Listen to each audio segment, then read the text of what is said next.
The senator from Hawaii is recognized. Mr. President, as the leading law enforcement agency in our country, the FBI does critical work every single day to keep our nation, to keep us safe. From counterterrorism and counter-trafficking to fighting cyber attacks and so much more. At a time of global instability, FBI agents are working day in and day out to protect us from threats, both foreign and domestic. But today, the FBI and the Department of Justice face a crisis caused not by any outside threat, but rather by the men and women tasked with leading these agencies. Instead of focusing on potential attacks, hacks, or violent criminal enterprises, we have a DOJ and FBI that have been turned inward on themselves. In just the last month, dozens of senior career FBI and DOJ employees have been purged en masse by President Trump and his administration. Hundreds of thousands of the prosecutors and FBI special agents and analysts may be next. In fact, I shouldn't use the word may, will be next. Purging hardworking and dedicated civil servants does nothing to make us safe. In fact, it does just the opposite. Attorney General Bondi recently announced the creation of a, quote, weaponization working group, end quote, only continues this trend. Through this working group, she is doing what she told us she would not do in her confirmation hearings. She is, quote, investigating the investigators with this working group, and I expect next to be prosecuting the prosecutors. I fear what a DOJ and FBI focused inward on themselves mean for the safety and security of our nation. Which brings me to Kash Patel, President Trump's nominee to lead the FBI. For many reasons, Mr. Patel is not the man to answer the many challenges of the moment. Mr. Patel spent his nomination hearings avoiding every hard question, not even the hard questions. I asked him, for example, if he would investigate people on his 60 people on his deep state list. He would not say no. It's pretty clear. This list, and I suspect it's a growing one, but the 60-person list are all the people who are not sufficiently loyal to President Trump. So it has many, many Republicans on the list. And what the heck is he planning to do with that list? Believe me, it's not because they're going to be commended for the work that they did. I asked him in his hearings whether he profited from selling supplements to detox the COVID-19 vaccine. Supplements he promoted on his social media channels. He did not answer. I asked him if Donald Trump lost the 2020 election. He would not answer.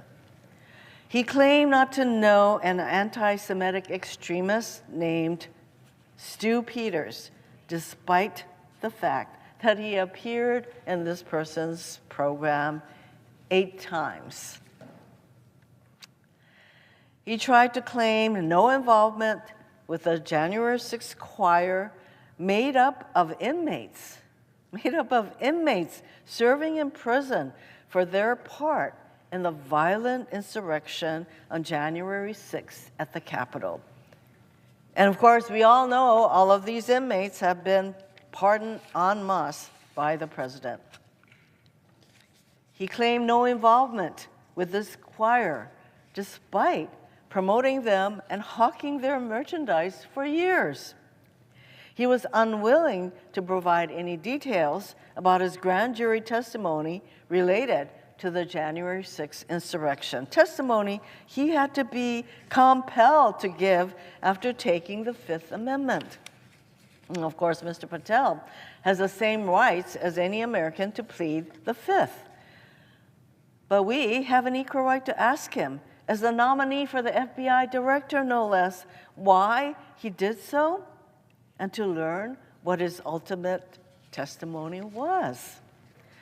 The one thing Mr. Patel did testify to in response to a question from Senator Booker about whether he was, quote, aware of any plans or discussions to punish FBI agents or personnel associated with Trump investigations, quote.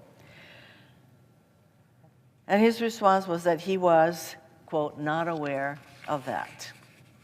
We have since learned of credible evidence that Mr. Patel perjured himself with that statement. Mr. President, Mr. Patel is totally unfit to lead the FBI. It's clear he won't discern fact from fiction, and that he will be loyal to Donald Trump and Donald Trump only, which means total disregard for the Constitution and the rule of law. Ours is a nation of laws. Well, Mr. Patel's nomination is one more indication that Donald Trump fancies himself above the law, even referring to himself as king in a recent tweet, and will weaponize the law however he wants to advance his political agenda. Mr. Patel is a dangerous nomination that will make our country less safe, less secure, and erode America's trust in the FBI. Mr. President, our administrative agencies, and certainly the Department of Justice and the FBI, do not exist to be used as tools for retribution by Donald Trump, Pam Bondi, or Kash Patel. But that is exactly what is happening with our agencies and the firing and the purging of thousands of people who are doing the job of the people. What can be thinking in supporting Mr. Patel to lead an agency that has the tools to spy and go after all the people that he doesn't like? I urge my colleagues to vote no on his nomination, and I yield back.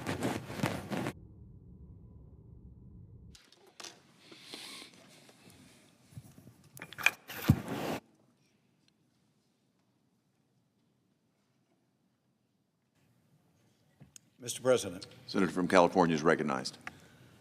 Today, the Senate is on track to confirm Kash Patel as director of the FBI. Think about that statement for a moment. Kash Patel, conspiracy theorist, January 6 denier, MAGA sycophant, and political provocateur, will be FBI director. The absurdity of it, the destructive consequences of it. And it's worth asking today, how did we get here to such an extreme point, to this moment when someone so patently unqualified, really disqualified from any position of responsibility, is poised to become director of the nation's preeminent law enforcement agency? Earlier today, I stood with my colleagues out in front of the FBI headquarters, a building that Kash Patel promised to dismantle on his first day as FBI director and turn into a museum of the deep state, the home of a department that we all know he will convert into a political weapon for the president who is a serial lawbreaker and will use Patel as a tool for retribution against his enemies. But in a democracy, law enforcement does not serve the president, let alone someone who fashions himself as a king. Law enforcement serves the people. It is nonpartisan. It is not a vehicle of political payback for a political party. And yet we are watching the FBI and DOJ hollowed out, dismantled, and turned into an investigative and prosecutorial extension of Donald Trump's White House. We are watching it live in real time It is already happening in that building we visited this morning. In just the last month, Donald Trump's Department of Justice has engaged in a brazen, sweeping purge, a rolling Saturday night massacre, an unmistakable campaign to intimidate, to punish, and to drive out thousands of hardworking, nonpartisan FBI and career DOJ employees. This is happening as we speak. Acting Deputy Attorney General Emil Bove fired roughly 24 prosecutors involved in January 6 criminal cases, not for cause, not for corruption, not for misconduct. They were fired for failing what is in effect a loyalty test. A loyalty test. A MAGA mob attacks the Capitol on January 6th to stop the peaceful transfer of power. They beat police officers, gouge them, bear spray them, all in the service of an even bigger crime, stopping the peaceful transfer of power after Donald Trump lost his re-election. And they get pardoned by Donald Trump. The lawbreakers get pardoned. And the brave FBI agents who track down these violent miscreants, these agents get punished. They get fired. They get purged. The one-man wrecking ball that is Donald Trump is turning the world upside down. The criminals are being pardoned, and the cops are being punished.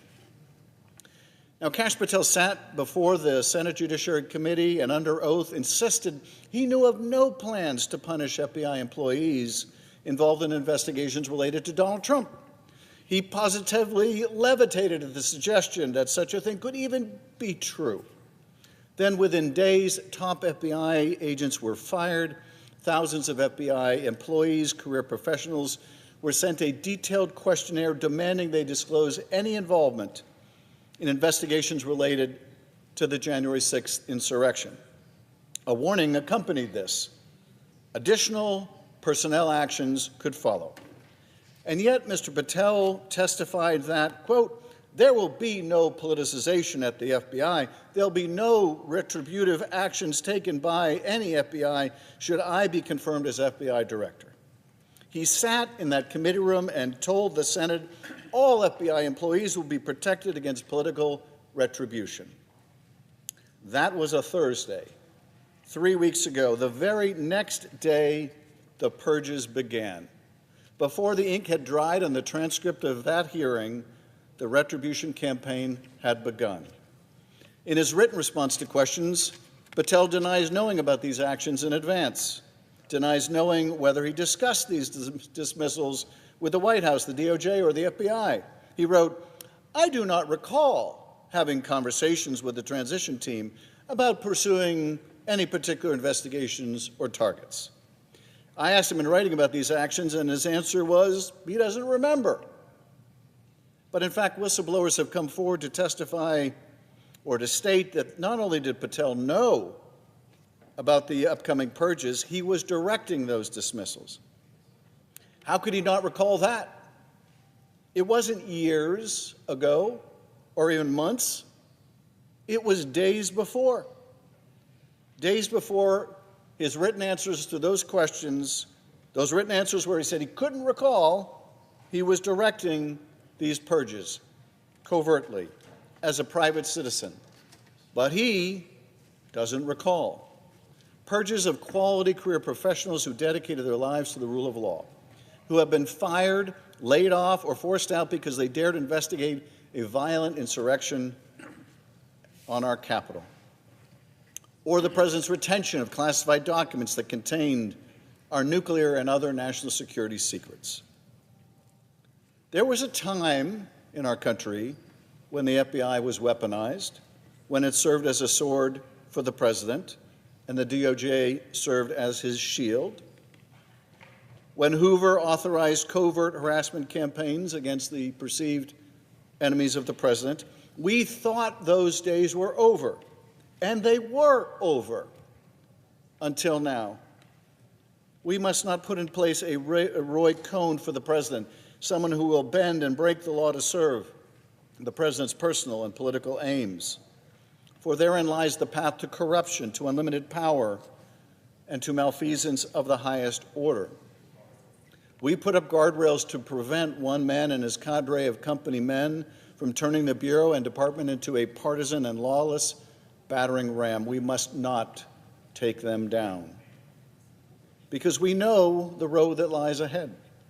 And we know that Donald Trump cannot destroy the nonpartisan character of the FBI and the Department of Justice without his enablers.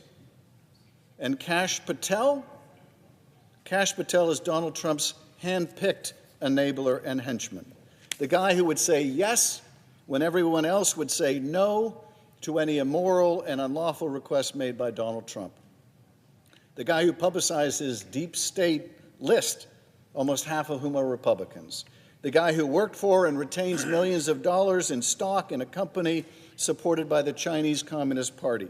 In any normal world, that would automatically disqualify someone from leading the nation's premier law enforcement and counterintelligence agency. This is not someone we would want running the FBI. It would be unthinkable to confirm a nominee who's written an entire book in service of, quote, dramatically limiting and refocusing the scope of the FBI's authority. A nominee who has publicly said, it would be fun to go on a manhunt of government gangsters alongside those who, quote, represent Donald Trump's army to take this country back. I'm of the opinion that the people the FBI should be going on manhunts for are actual criminals, not the president's enemies of the day. The FBI shouldn't serve as Donald Trump's army.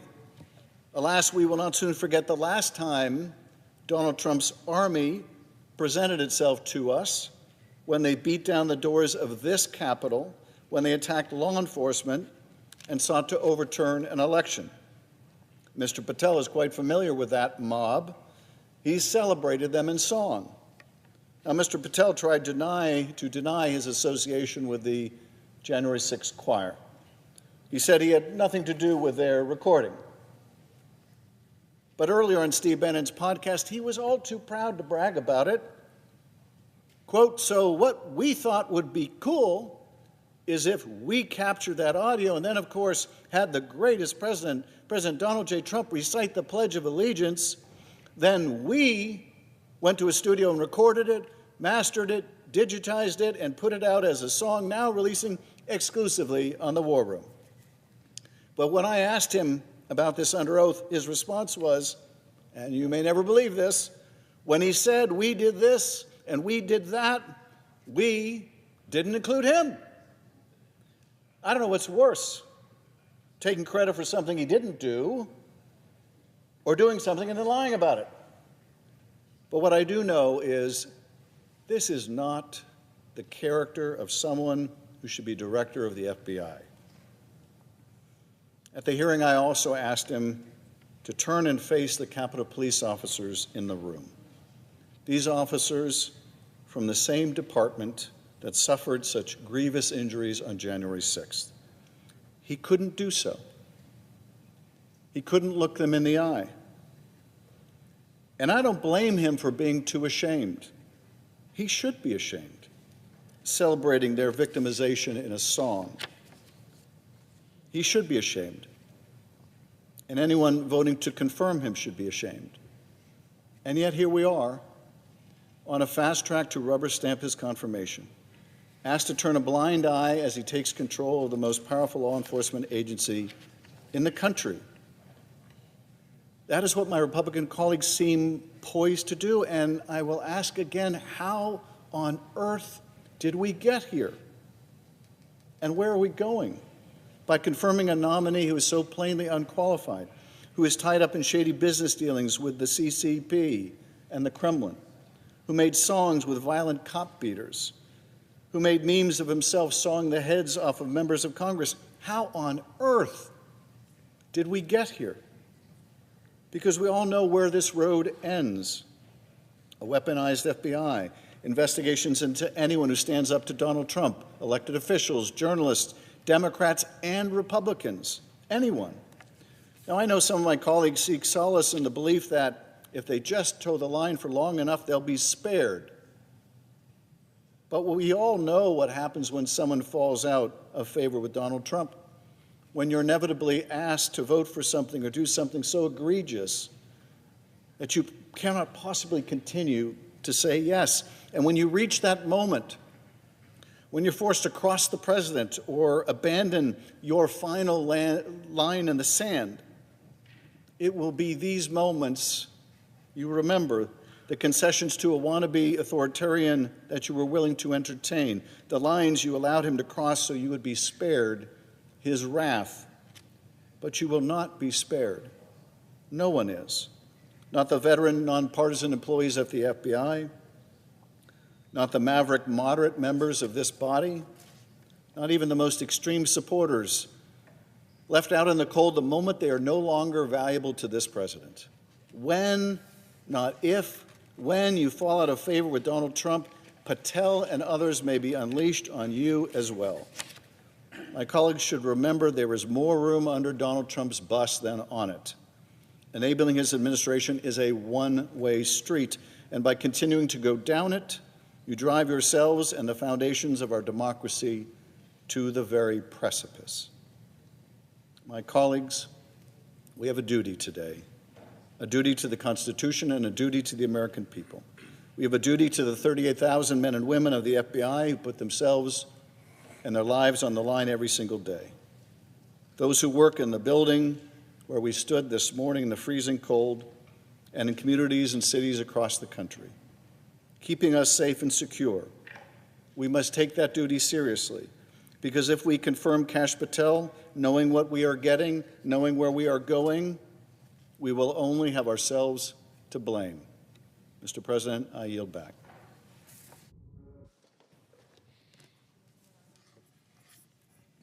The senator from Rhode Island is recognized. Thank you, Mr. President. I'm here to join my distinguished colleague from California in opposition to the nomination of Kash Patel and to make crystal clear to this body what he is going to do in that job. He has shown who he is. So when these things go wrong, I want to be absolutely clear that our Republican friends were warned. They will own the consequences of Kash Patel's misbehavior. Let's start with the fact that unlike any FBI director before, this guy is a vitriolic partisan. And those are the stripes he shows when he is left to his own devices, and those are the characteristics he will revert back to when he is running the FBI. Just a few simple examples. This is from his book that contains, called Government Gangsters, and this is a page of his enemies list. Well, Attorney General Bondi said nobody should come to a law enforcement job with an enemies list. So then they had to pretend that this was not an enemies list. Well, of course it's an enemies list. Here's what Kash Patel himself says about it. Names named, roadmap unveiled, the manhunt starts tomorrow. If you're going to set up a manhunt against people, are they not your enemies by any logical definition of the term? He goes on to a video that shows himself chainsawing off the heads of the people on his enemies list, including the handsome junior senator from California and the daughter of former Vice President Cheney. It's a pretty gross image to be cutting the heads off of people with a saw. And he didn't put it up, but he retweeted it. He loved it so much that he put it up on his own media. Things like that are not appropriate for an FBI director. They're bizarre for just a normally weird person, but for an abnormally weird person to be the director of the FBI, things are going to go bad. Be warned. He is also a completely sycophantic suck-up when it comes to Donald Trump. He wrote children's books in which King Donald rules, and his loyal little functionary, Cash, brings justice to him, pursuing the slugs of the FBI. Really? When the FBI is asked to investigate corruption in Trump world, do you think Kash Patel will rise to the occasion, or do you think he'll participate in a cover-up? All you have to do is look at his own conduct and his own history. This is not Democrats saying this. What we're doing is relating what he has said and what he has done. This is Kash Patel on Kash Patel. He spread the really abhorrent lie that federal law enforcement was behind January 6th. On one of the many podcasts and interview shows where he spewed so much disinformation and partisan vitriol, he was asked, "Looks like you have a preponderance of evidence suggesting there may have been federal law enforcement involved in making January 6th happen." Patel's response, "I'll get you to beyond a reasonable doubt." Beyond a reasonable doubt, he believed and said federal law enforcement agencies were behind January 6th. We know that is preposterous. We know that is false. We know that investigations have shown that none of that is even remotely true. That is completely false information. And yet, here he is spouting it, and that's what he's going to look like as FBI director, too. The FBI is going to have to appear before judges and convince judges of the probity of the agency, of the legitimacy of the agency, of the propriety of the investigation, that the department has done a fair job of marshaling the evidence. Here's what he says about judges. We got to start impeaching judges if they've ruled against Donald Trump. They were a political terrorist, in his view. Any case that Donald Trump's been charged in, almost every judge is handling this thing as if they were not a judge, but a political terrorist. And of course, he meant the Trump judge down in Florida as the only one accepted. When you start talking about judges that way, you can't then expect judges not to pay attention when you come before them trying to do the work of the FBI. Then there's the question of what his former colleagues have said about him. These are things that he said himself. What have his former colleagues said about him? Every single one a Trump appointee. John Bolton, National Security Advisor. I didn't think he was qualified. I was forced to hire him. Political pressure jammed him into the job, and Bolton said, I don't want any part of this guy. I was forced to hire him. The Attorney General Bill Barr. They tried to force him on Bill Barr as deputy director of the FBI, and he said, Patel has virtually no experience that would qualify him to lead the FBI, and said, over my dead body does he get that job. These are the job recommendations of his own colleagues that show his unfitness. Over at the CIA, they tried to stuff him in someplace. And the director of the CIA, Gina Haspel, I'm no friend of Gina Haspel, but here's what she said about him. If he came over, she would resign before allowing Patel to assume a position as her deputy. This is a guy who has a record of engagement with Trump appointees that show that he is not qualified, not capable, and somebody that they would resign before they'd let work for them. And now we're supposed to let him work for the American people? It is ridiculous. He testified once in state court on a Trump-related case, and his testimony was, to put it mildly, not convincing. Here's what the judge said. The court finds that Mr. Patel was not a credible witness. His testimony is not only illogical, but completely devoid of any evidence in the record. Okay, people come into court, they lie, the court doesn't believe their nonsense, and statements like this happen all the time in court. But here's where they don't happen. They don't happen with federal law enforcement agents.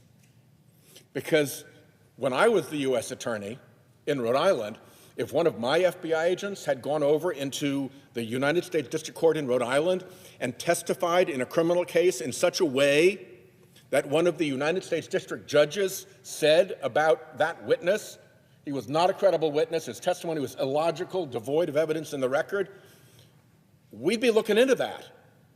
This comes darn close to being what is called giglio material, material that the government is forced to disclose to future defendants when it bears on the credibility of a government witness, an agent who is a government witness. People lose their careers over giglio material.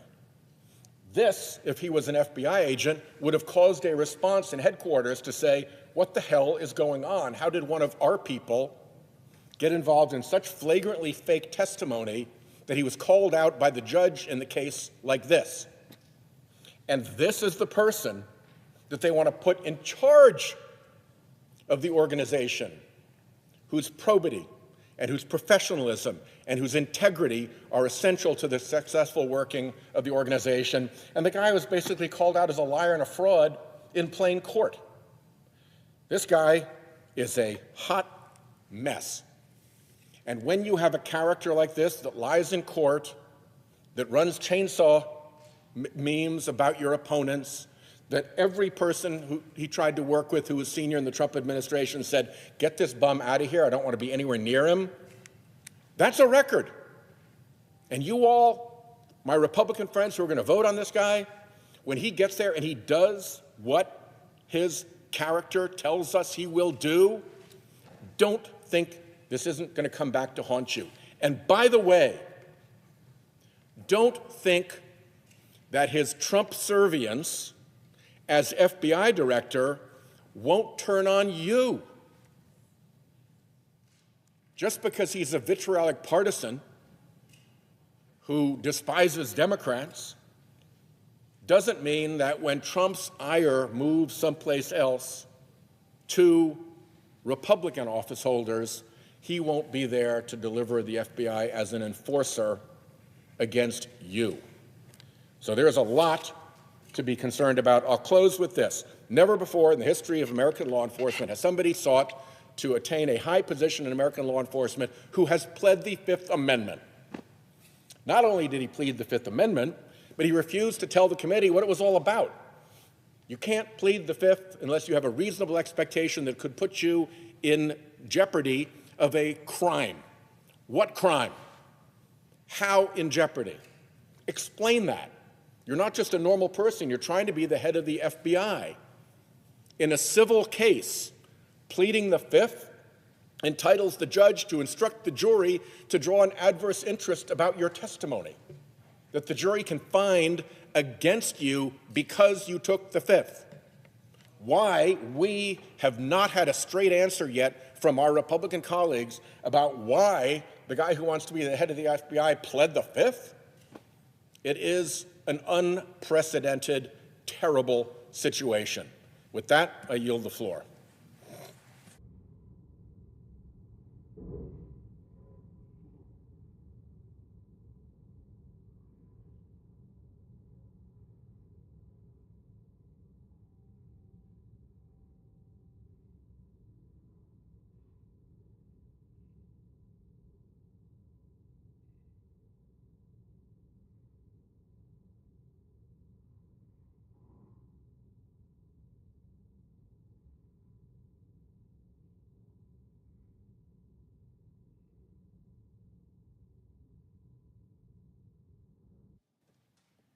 Mr. President. Senator from Connecticut is recognized. Thank you, Mr. President. I want to begin where my wonderful friend and colleague, Senator Whitehouse of Rhode Island, ended in opposing the nomination of Kash Patel to be director of the FBI. I served as United States Attorney as well, and I know firsthand what an investigation and a prosecution can do to an individual's life, even without a conviction. I used to tell my staff the most important thing we decide to do is to start an investigation or bring charges, because that person will be under a magnifying glass, having to defend himself, even if no charges are brought, and to defend himself even if there's no conviction, and the charges themselves can do irreparable harm to a person's reputation, his finances, his family, his life. We entrust these positions, investigative and prosecutorial, to people who deserve the credibility and reliance that we give them. So the position of Director of the FBI or Attorney General of the United States or prosecutors and investigators who work for them are not ordinary positions. Even potentially in certain situations, they are more powerful than a member of the United States cabinet in the impact they can have on individual lives. For the ordinary nominee, any of the defects in character or experience or performance in past jobs would have been disqualifying. We live in a time that is not ordinary. And this nominee is not normal. I've never seen any nominee to a position of significant responsibility that has as many disqualifying factors in his or her background. But I think that one comment about him that strikes me whenever I read it is the full quote from former National Security Advisor John Bolton. Part of that quote has been cited by previous speakers. I want to read the whole quote. Kash Patel's conduct in Mr. Trump's first term and thereafter indicates that as FBI director, he would operate according to secret police chief Lavrentiy Beria's reported comment to Joseph Stalin, "Show me the man, and I'll show you the crime." Now, very few people remember Secret Police Chief Beria and the terror he caused in carrying out Joseph Stalin's edicts to destroy people's lives, to execute them, to eliminate their families. But the mantra of Beria and Stalin, "Show me the man and I'll show you the crime. Make up the crime to fit the man and we will eliminate him." We're talking here about a nominee who has an enemies list. He calls it something different. He calls it government gangsters. And he's on a manhunt for them. Manhunt is his word. He can use different words, but the point here is he is on a mission to use the powers of this office in Donald Trump's name for political retribution against his enemies, against Trump's enemies, against MAGA's opponents. To use these institutions for political retribution is the height of irresponsibility. Even to hint at it ought to be disqualifying, and he has made it explicit in his past writings and his statements and speeches, not just a couple of times. It is a theme that runs through his public comments, that eliminating enemies through the use of prosecution is not only acceptable, but it's desirable.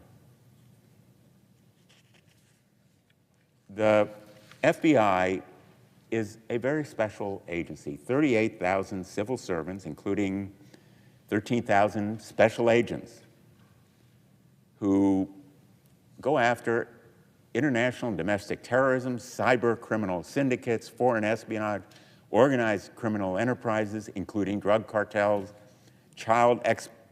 sexual exploitation, and human trafficking, and many other crimes that affect our lives and the lives of everyday Americans across the country. All different backgrounds, races, religions can be victims of crime that the FBI investigates. And the FBI agents put their lives on the line because pursuing these crimes often puts them at risk from bad guys who may not even know that they're shooting at an FBI agent, but it's somebody pursuing them. They may not know that an FBI agent is operating undercover, and they may be killing him. And so the FBI's work is a dangerous business, but it is for our good and our safety. The American people deserve an FBI leader who is worthy of them. The American people deserve a director of the FBI who will keep them safe and who will make that safety a priority.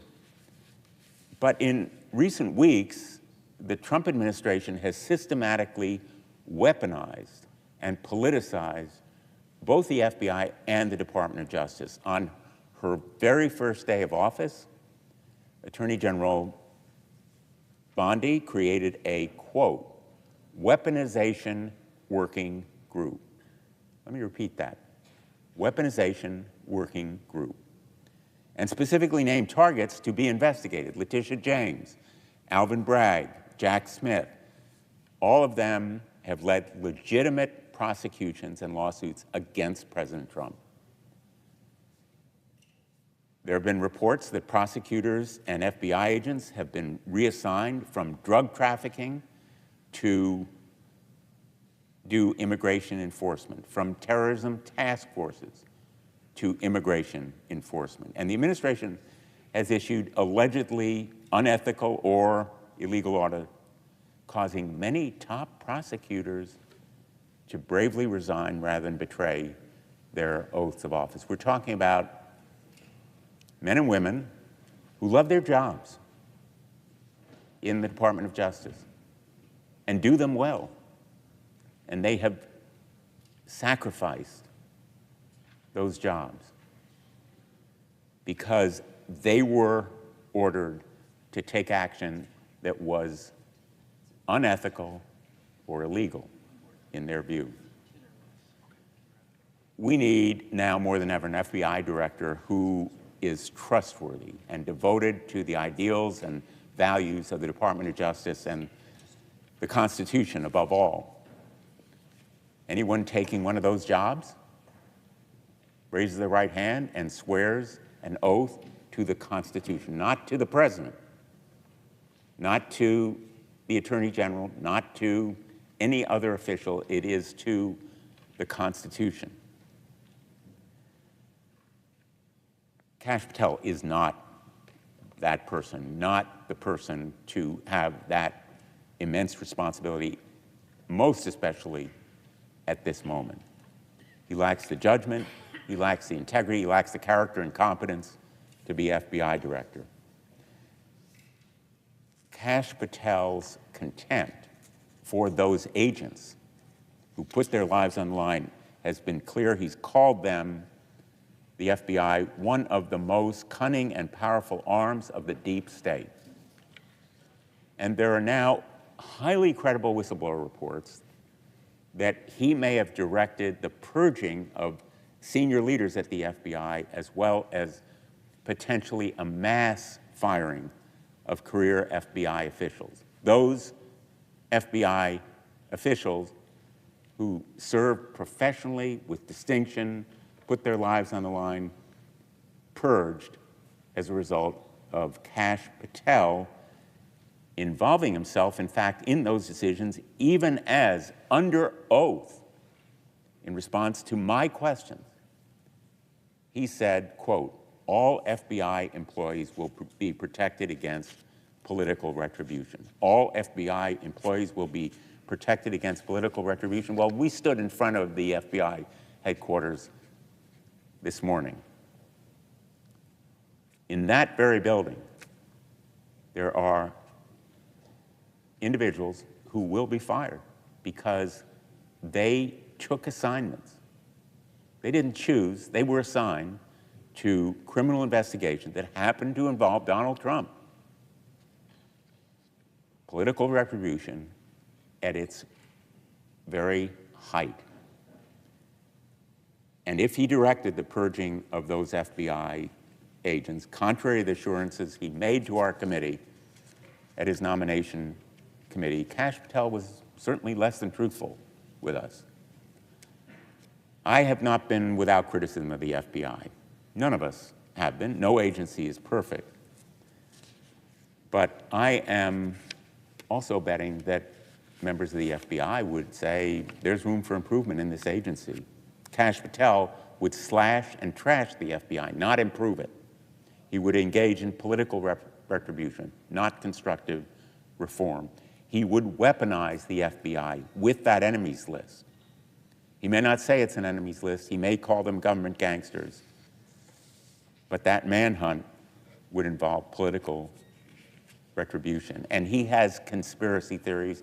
He's trafficked in them. He said he agrees with a lot of what QAnon says. He engages in election denialism, refusing to say that President Biden won the 2020 election. He's even suggested that the FBI planned the January 6th attack on the Capitol. And he has glorified those rioters by calling them political prisoners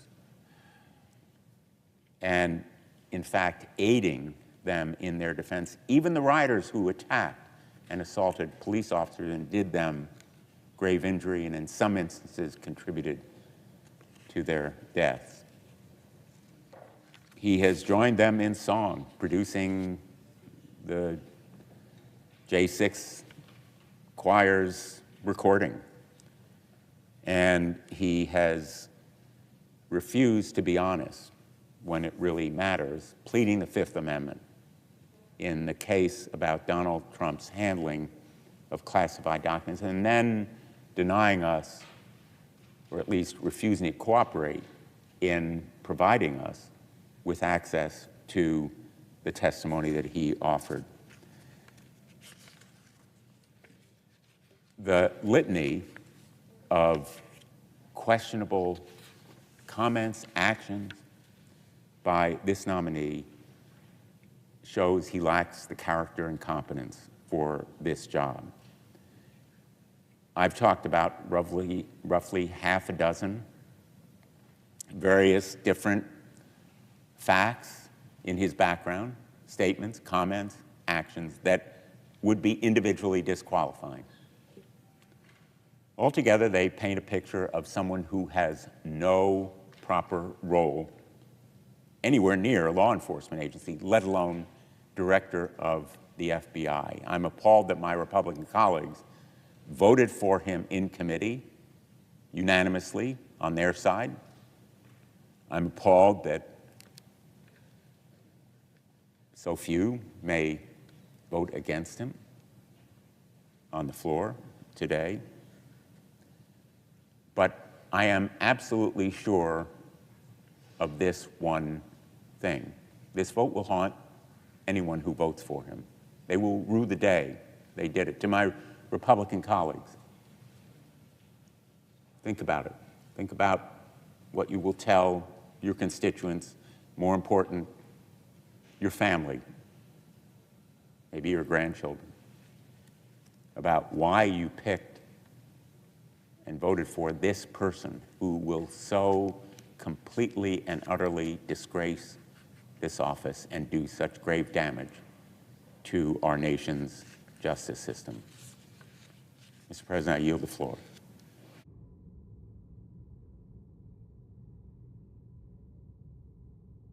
President, I ask permission to speak up to 10 minutes. Without objection, the senator from Vermont is recognized. to speak Thank at you, the Mr. meeting. President, and I thank my colleagues for joining me here today. I oppose Kash Patel and believe he is the dangerously wrong choice to serve as the director of FBI. We all have great admiration for the FBI. The men and women there serve our nation, do hard work every day, and for decades they've served as a non-political agency that protects us and defends the rule of law. I believe that Mr. Patel is on a mission to wreck the FBI. It's his own words. He wants to turn the FBI building into a monument or museum to the deep state. You know, I believe that this country and Congress is in the midst of a slow-moving but rapidly accelerating constitutional crisis. This is real, and we can ignore it or see it. It began most visibly, of course, on January 6, 2021, when two norms of this republic, the peaceful transfer of power and the renunciation of violence to affect the outcome of a vote count and certification, were breached, and where many members of the House and Senate also voted against certifying the election of the person chosen by the people in their own states. The president continues to say that the election was stolen, and he has coached his nominees to embrace the big lie. Mr. President, the first month of the Trump administration has shown a contempt for the Constitution, an acceptance of lawlessness that is dangerous to the future of our republic. President Trump's election denialism was only an early sign of his disregard for the norms and requirements of the Constitution. Now empowered in his second term by a Congress and a judiciary which refused to assert their independence, Mr. Trump has enacted executive order after executive order to dismantle our institutions. He doesn't have the authority to do what he's doing. The federal funding freeze, clearly unconstitutional, invasion of the Article I power of the purse, shutting down agencies created by Congress without authority, revoking birthright citizenship, a constitutional provision that he asserts he can do by executive order, removing leaders of independent agencies created by Congress, clearly unlawful, firing inspectors general in violation of notice requirements created by Congress, unlawful, firing government employees who have civil service protections, clearly unlawful, and pushing, really, a quid pro quo order at the Department of Justice to drop charges against a corrupt mayor in New York so he'll accede to whatever the wishes are of the Trump administration regarding local enforcement. And that's only a short list. And we have reached a point where a federal judge has found that the White House defied his order to release billions of dollars in federal grants, marking the first time that a judge has expressly declared that the Trump administration is disobeying a judicial mandate. That is trouble. The country is headed into a situation where, in addition to acting without authority, the president and his enablers are indicting, he will defy rulings from the third branch of our government. Vice President Vance has made it very clear what his point of view is on judges. Judges aren't allowed to control the executive's, quote, legitimate powers. And if the courts don't like it, let them enforce it. Of course, under our Constitution, since Marbury versus Madison, the court is the final arbiter of what is legitimate or what is not. And the executive branch must enforce the laws as interpreted by the co-equal branch of government. Mr. President, it is my view that this administration is showing maximum contempt for core constitutional values, including, most importantly, the separation of powers. This is not about what the president's agenda is. This is about his disregard about the limits that apply to each branch of government. And we have a dilemma. There are many in Congress that are fully in support of President Trump's policies. That's his right to pursue them. any member's right to support them. But it has to be that we accept our unique responsibility, each of the 100 U.S. senators, that we have to guarantee that in pursuit of those policies, it is done within constitutional boundaries. That is the glue that has held this country together through thick and thin for nearly 250 years. You know, this is not just talk about civic aspiration. It's a recognition that the separation of powers, that the system of checks and balances, we're custodians of that, each of us here. That the concept of the executive's ambition should be matched with the ambition of the legislature. That's what's held us together through the turmoil of our own history. We have fierce debates about important public policy matters, but what allows us to resolve them, despite intense disagreements, is staying within the guardrails of the Constitution. That process is being threatened directly and aggressively. The president's attack on our Constitution on January 6th has continued to this day. We've witnessed a renunciation of the decision that the American people made in the 2020 election by President Trump's nominees. Many of them who came before us, including Mr. Patel, were unable to simply say who won the 2020 election. They continued the Stop the Steal narrative even 4 years later. And now we have President Trump in his first month in office acting in ways that continues to challenge the constitutional order. I'm voting against Mr. Patel primarily, but not exclusively, because he's clearly an instrument in that effort to continue eroding the precepts of the Constitution on separation of powers. And I urge all my fellow senators, Republican and Democrats, to embrace the responsibility we have to assert our responsibility and authority as a co-equal branch. This is a difficult time, particularly for many of my esteemed colleagues on the Republican side. You may support, as I mentioned, the policies of the president, but we've got to take a look at how he is going about trying to implement them. That really matters. We are all custodians of the constitutional order. I'm regarding what President Trump has been doing in his first month in office as an illegal rampage. It's a rampage of illegality.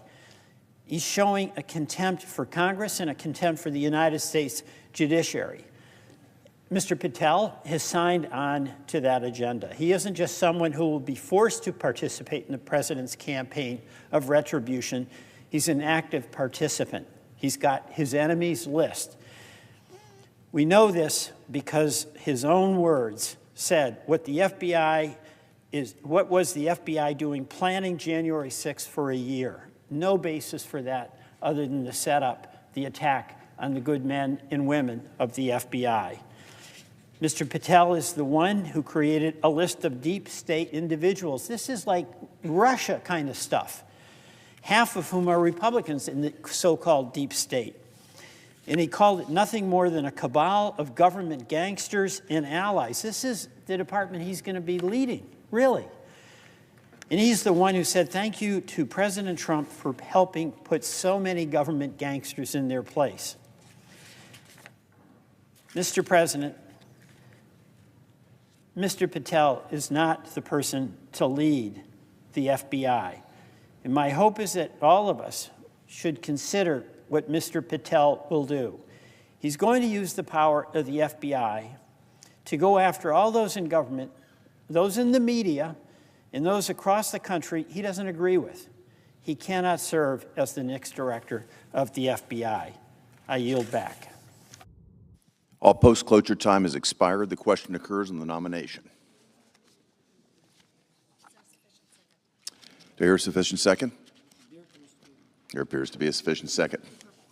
The clerk will call the roll. Ms. Alsop Brooks, Ms. Baldwin, Mr. Banks, Mr. Barrasso.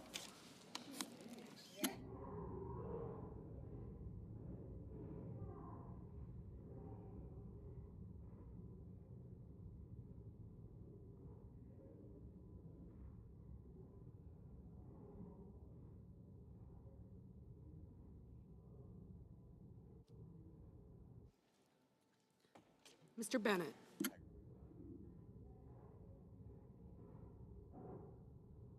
Mrs. Blackburn. Mr. Blumenthal. Ms. Blunt Rochester. Mr. Booker.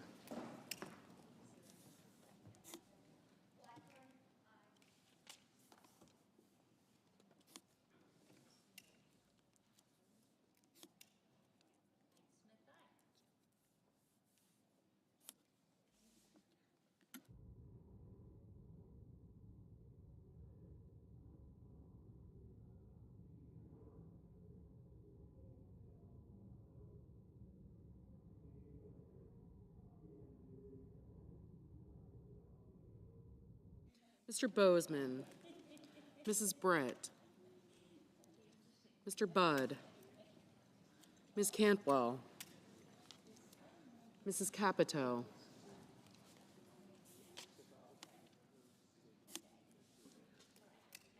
Mr. Cassidy. Ms. Collins.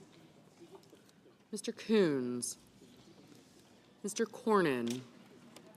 Ms. Cortez Masto. Mr. Cotton.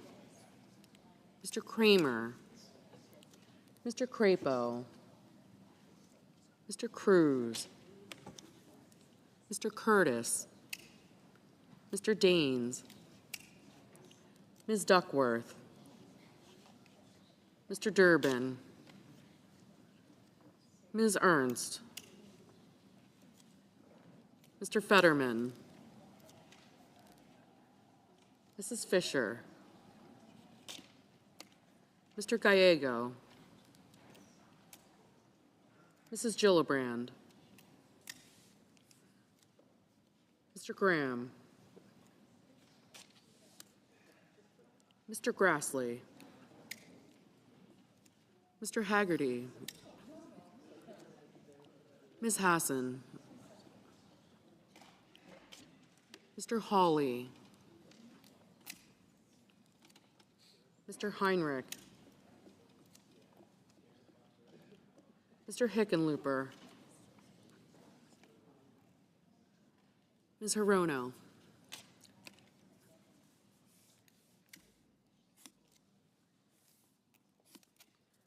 Mr. Hoven. Mr. Husted. Mrs. Hyde-Smith. Mr. Johnson. Mr. Justice. Mr. Kane.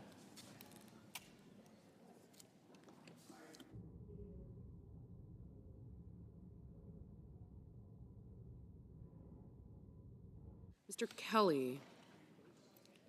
Mr. Kennedy.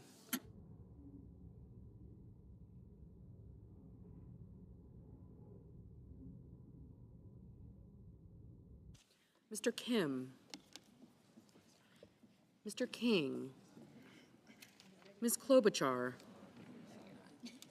Mr. Langford. Mr. Lee. Mr. Lujan. Ms. Lummis. Mr. Markey. Mr. Marshall. Mr. McConnell. Mr. McCormick. Mr. Merkley. Mrs. Moody.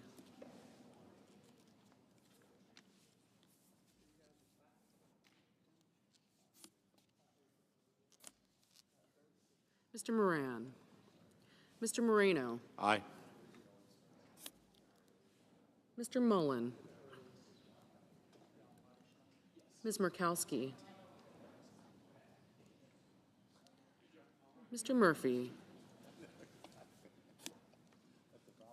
Mrs. Murray.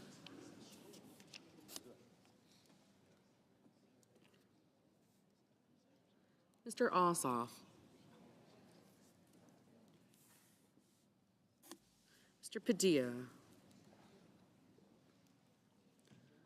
Mr. Paul. Mr. Peters. Mr. Reed. Mr. Ricketts. Mr. Risch. Ms. Rosen.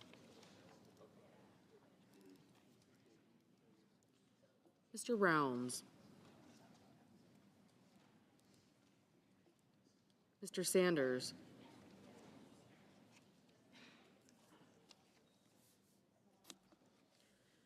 Mr. Schatz. Mr. Schiff. Mr. Schmidt. Mr. Schumer.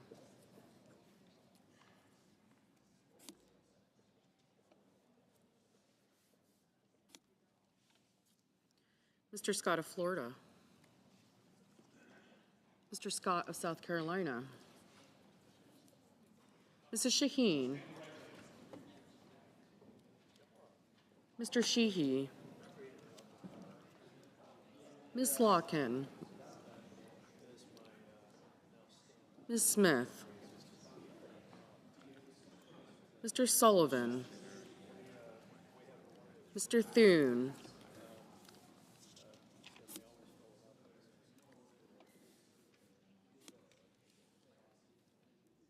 Mr. Tillis. Mr. Tuberville.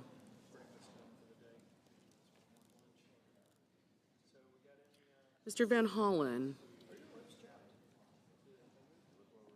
Mr. Warner. Mr. Warnock. Sir.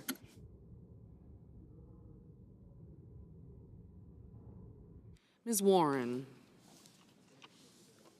Mr. Welch.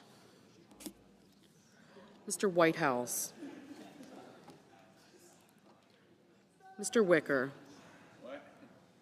Mr. Wyden. Mr. Young.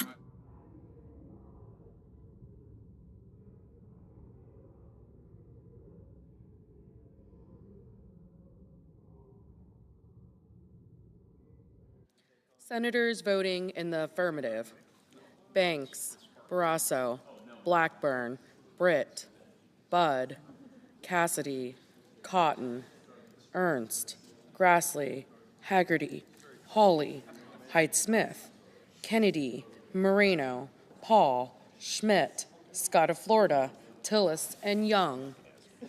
Senators voting in the negative: Duckworth, Durbin, King, Lujan, Murkowski, Murphy, Padilla, Peters, Sanders, Warner, and Welch. Ms. Slotkin, no.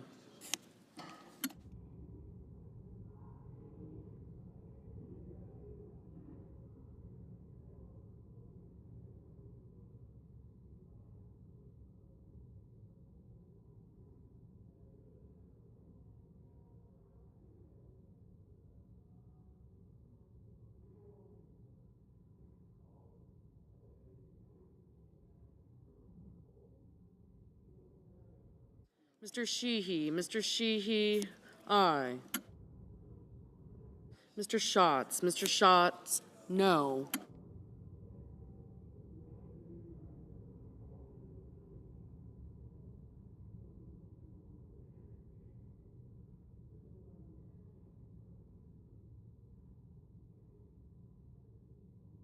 Mrs. Moody, aye.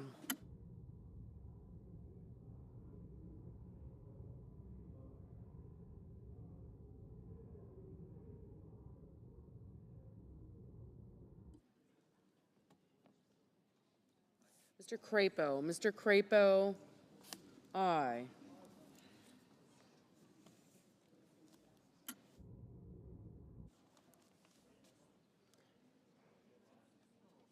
Mr. Scott of South Carolina, aye. Ms. Rosen, no.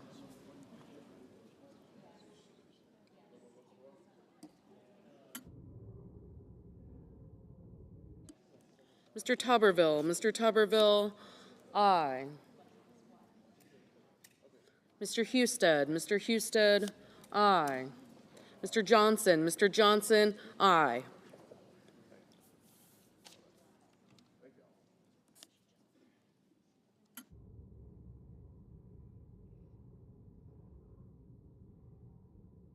Mr. Risch, aye.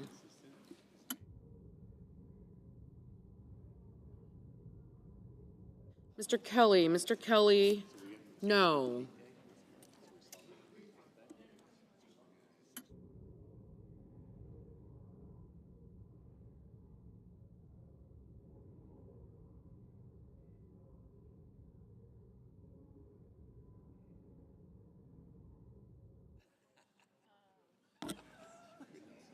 Mr. Ricketts, aye. Mr. Blumenthal, no. Mr. Daines, aye. Mr. Justice, aye.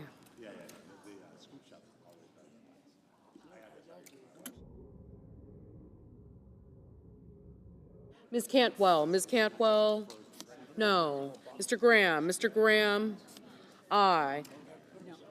Ms. Collins, no. Mr. Marshall, aye. Ms. Lummis, aye. Mr. McCormick, aye.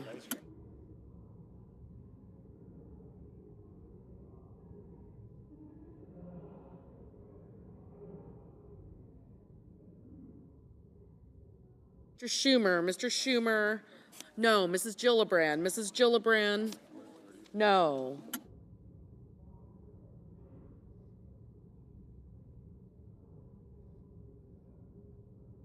Mr. Sullivan, aye.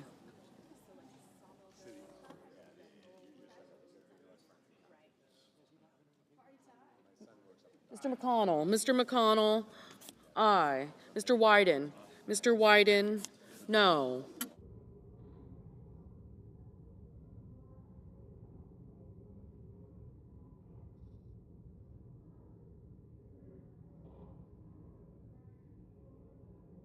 Ms. Alsobrooks, no.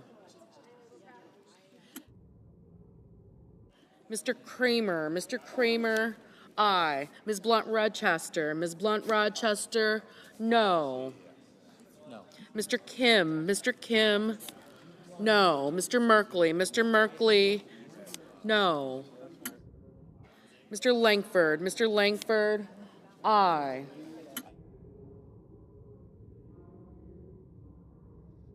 Mr. Kane, no.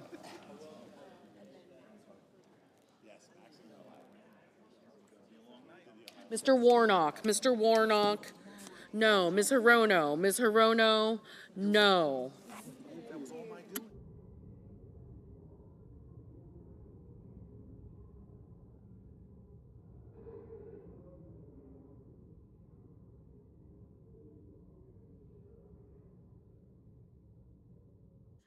Mr. Booker, no.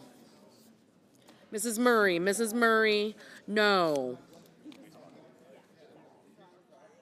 Mr. Heinrich, no.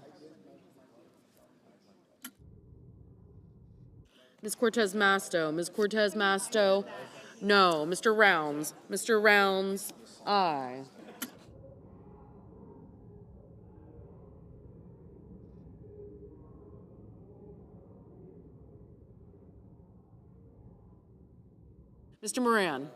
Mr. Moran, aye.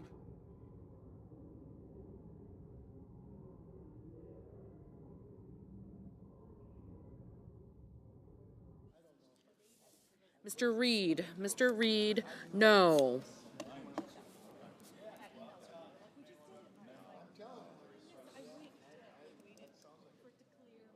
Mr. Thune, aye.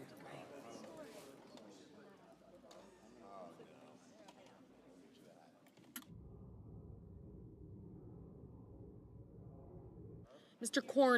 Cornyn, aye.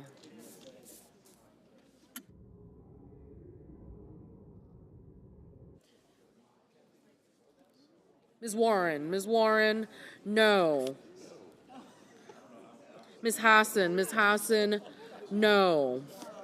Mr. Ossoff, no.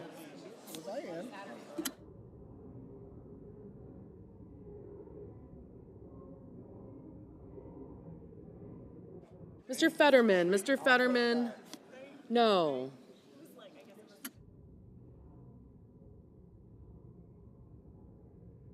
Ms. Smith, no.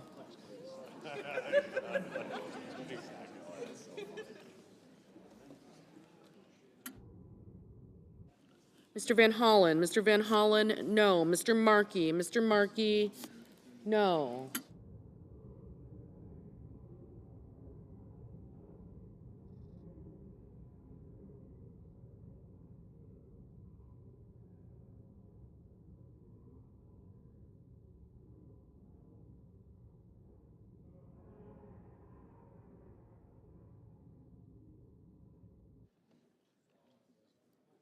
Mr. Coons, no.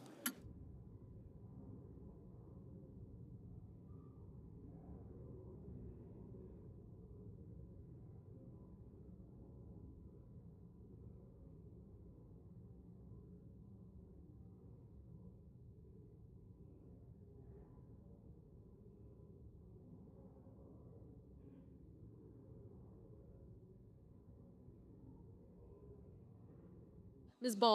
Baldwin, no.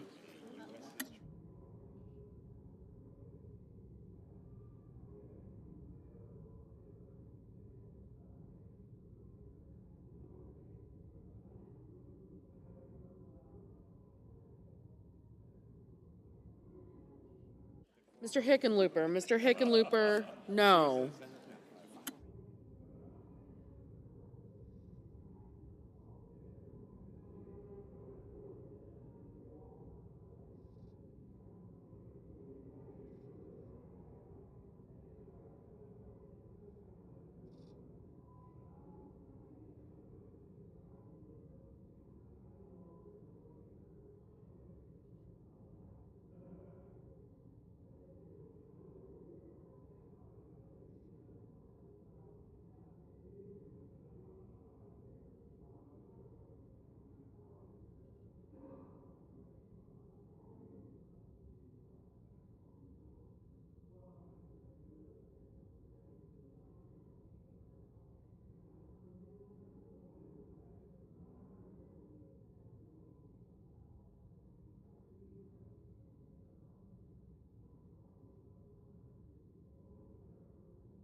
Mrs. Shaheen, no.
Mr. Bozeman, aye.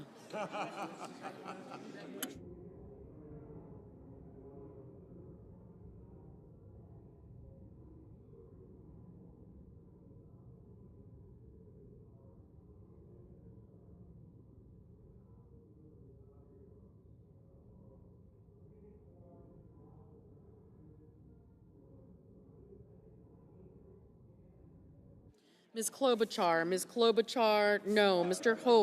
Hoven, aye.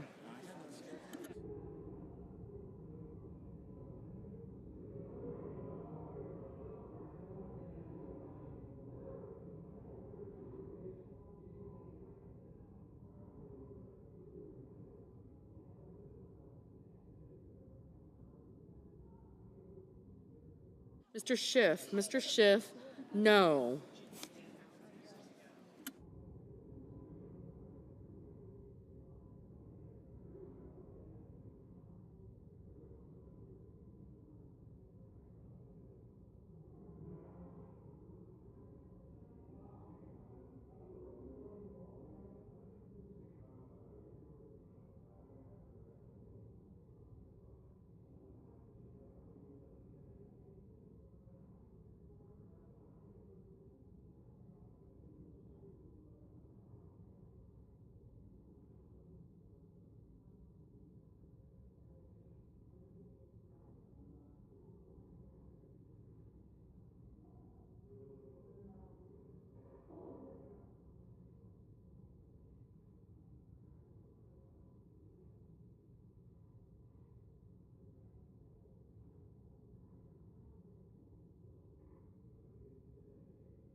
Mr. Bennett, no.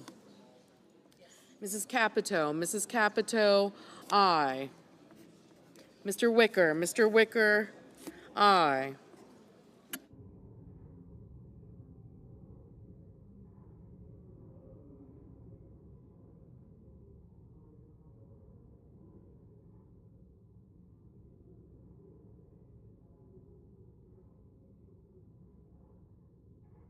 Mrs. Fisher, aye.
Mr. Cruz, aye.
Mr. Mullen. Mr. Mullen, aye.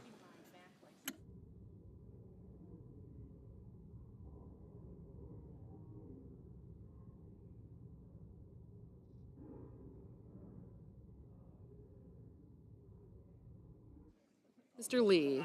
Mr. Lee, aye.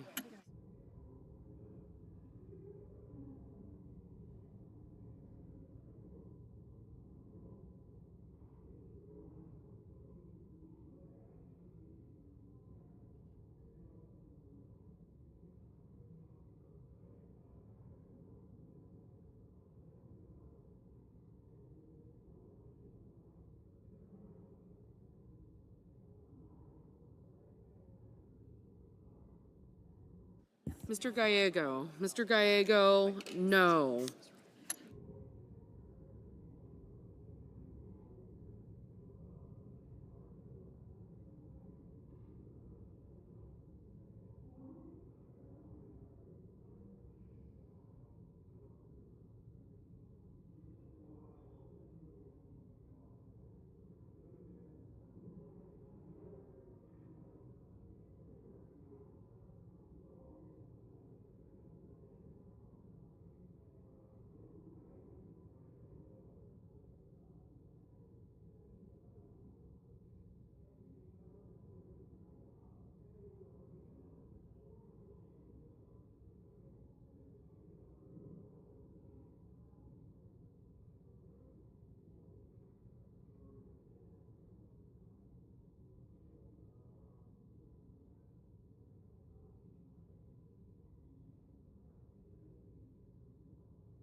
Mr. Curtis. Mr. Curtis, aye.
Mr. Whitehouse. Mr. Whitehouse, no.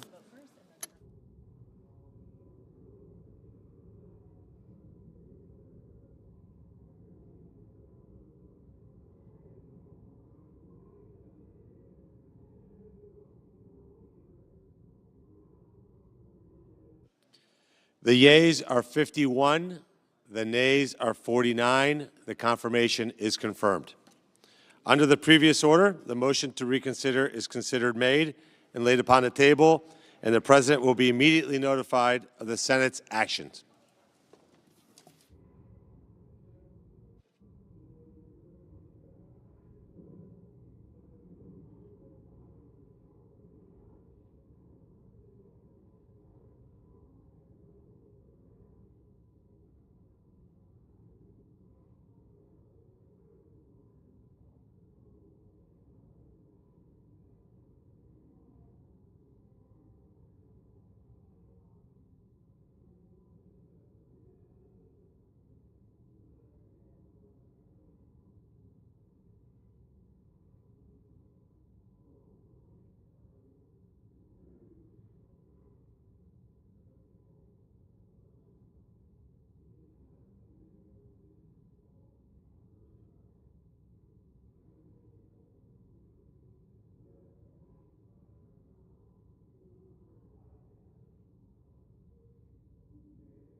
I recognize the senator from South Carolina.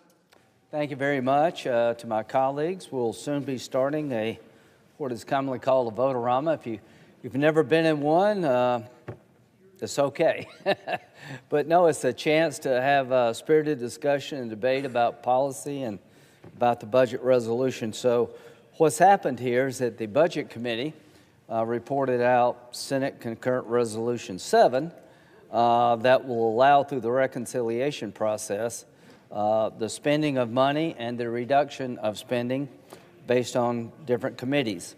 This resolution allows for $175 billion of border and immigration policy enhancements, but it doesn't spend a penny. It allows the Judiciary Committee and the Homeland Security Committee to come up with up to $175 billion plan to secure our border and do immigration reform. And what will happen is that those two committees, Mr. President, will work with the Trump administration to meet their priorities. There's nothing in this resolution directing one dime of spending, and no spending bill can be implemented without presidential signature. So I want to make sure that's clear. There's $150 billion in increased defense spending. Why? Because we have a lot of threats. Since the withdrawal of Afghanistan, radical Islam is on the rise. We've got a hot war with Russia and Ukraine. Israel's facing enemies on 7 sides. We've provided weapons to our allies in Ukraine and Israel. We've run out of 155 howitzer rounds for a while. We've got to reinforce our industrial base. We need more money into our military yesterday to make sure that we can deter war, and if we get them to a war, we win it. So the $150 billion will be allocated by the Armed Services Committee. We don't direct how the $150 billion is spent. We just allow the Armed Services Committee to spend that much if they choose. They decide what to spend it on. So this idea that there's somehow money in this resolution for Ukraine or any other specific purpose is not true. All we do is create a number for the committees to mark up to, and it's up to the committee as to what is in the $150 billion package. And to all the colleagues here, you'll eventually get to vote on that work product. And if you don't like it, you can vote no, and eventually that work product will have to be signed by the president. So that's the way the process works. But what we're doing today is jump-starting a process that will allow the Republican Party to meet President Trump's immigration agenda through the reconciliation process, and the Democrats used this very process to pass Obamacare and the Inflation Reduction Act. We're going to use it to secure our border. We're not going to grow the government just for the sense of growing the government. We're not going to create the Green New Deal. We're going to create border security transformational in nature. Ladies and gentlemen, we're about to embark on a plan to jumpstart the most transformational border security bill in the history of the United States, because we need it yesterday. We've had 11 million people come to this country legally. Fentanyl kills 3,000 Americans every 2 weeks. It comes across that southern border. We're running out of detention space to hold people. Tom Homan, the border czar, came to the Republican Senate last week or 2 weeks ago and said that ICE is out of money. This resolution jumpstarts the process to get Tom Homan the money he needs to fill the promises we made, to build more detention beds so you don't have to let people go. Laken Riley's murderer was in detention and released because of lack of bed space, wound up killing the young lady. That should never happen again. When you're detained, we should hold you and process you according to law, not release you. We need more detention beds. We need to finish the wall. This $175 billion will be allocated by the committees in question, and it will allow President Trump to finish the wall, secure the border, and deport criminals. ICE is out of money. If you think it's a good idea to go after the criminal gangs that have come here over the years illegally, then you're right. To my Democratic colleagues, you should be working with us, not against us. Everybody should want to clean up the mess of the last 4 years. Everybody should want to go after criminal gangs. Everybody should want to secure the border because it's a national security nightmare. And nobody should want the dilemma of a nation having to let somebody go who could potentially be dangerous because you have no place to put them. This $175 billion will allow the most transformational border security bill in the history of the country at a time of great need. The $150 billion will be allocated by the Armed Services Committee. They'll decide what to spend it on, but there's a lot of modernization we need of our nuclear triad fleet. We need more weapons. Our stockpile is low. There's a bunch of things we can spend the $150 billion on, but we'll let the Armed Services Committee decide those priorities. When it comes to the border security $175 billion plan, the committees of jurisdiction will allocate that money, not this resolution. But without this resolution, we can't move forward. Why is this resolution important? Without this bill passing, Senate Concurrent Resolution 7, there is no hope of getting money for the border the way it needs to be done. Without this resolution passing tonight or early tomorrow, we're not going to get any money for the military without having to negotiate non-military spending increases. We don't have a lack of spending problem in our country. We have spent way too much on things that don't matter enough. Part of this process will be committees finding offsets, reducing spending. So we're telling the Armed Services Committee, spend $150 billion the way you see fit. We're telling 2 committees to spend $175 billion to secure our border, and we're telling 7 other committees, find savings inside your committee to offset the spending we're creating in this bill. I think they can do that. I think what DOGE is doing is good. This is a form of that. Every committee that's been instructed to save at least $1 billion will be able finally to go into the committee itself, what they spend on, and reduce spending because we're directing them to. My hope is that the $342 billion we're going to spend to secure our border, help the military, enhance the Coast Guard, will be offset with $342 billion of cuts in other parts of the government. We can do it, but this resolution has to pass or we won't do it. I'm highly confident that the Republican chairman of the committees in question will deliver. I'm highly confident that we can find savings in the government to offset the spending we're creating. The Democratic Party used this process for the Green New Deal. They used this process for Obamacare.